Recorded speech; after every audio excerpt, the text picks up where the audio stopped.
فلله الحجة البالغة فلو شاء السلام عليكم. يضع سره بأضعف خلقه. أجمعين. سبحان الله، قطة تقفز فوق إمام مسجد في الجزائر وتقف على كتفه، وراحت تداعب وجه الإمام وتقبله لأنها سمعت كلام الله بصوت هذا الإمام.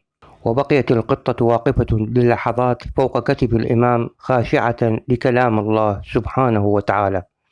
وكان إمام المسجد في ركعته الأخيرة من صلاة التراويح، فأخذ يلاعبها بلطف مواصلا تلاوته. هذا المشهد حاز على إعجاب الملايين على مواقع التواصل الاجتماعي، مما استحسنوا رفق الإمام وحسن معاملته لهذه القطة. وقد حظي فيديو القطة التي صعدت فوق إمام المسجد بانتشار واسع، ليس فقط على مستوى البلدان الإسلامية بل على مستوى عالمي، حيث نشرت وسائل إعلام عالمية هذا الخبر وخلف ردود أفعال إيجابية. ونشر وليد مهساس إمام المسجد المعروف بتلاوته المتقنة الرسمية منشورا بعنوان: سبحان الله، حتى الحيوانات تخشع لكلام الله.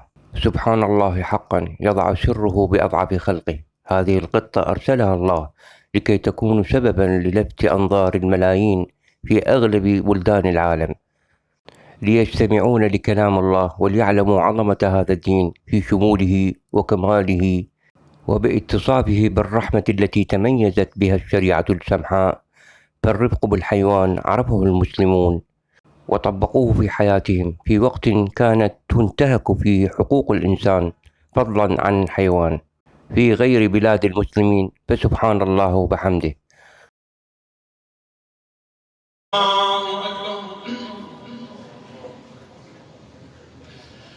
الحمد لله رب العالمين الرحمن الرحيم ملك يوم الدين إياك نعبد وإياك نستعين اهدنا الصراط المستقيم صراط الذين أنعمت عليهم غير المغضوب عليهم ولا الضالين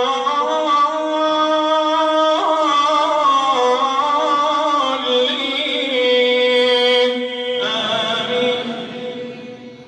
فإن كذبوك فقل ربكم ذو رحمة واسعة ولا يرد بأسه عن القوم المجرمين. سيقول الذين أشركوا لو شاء الله ما أشركنا ولا آباؤنا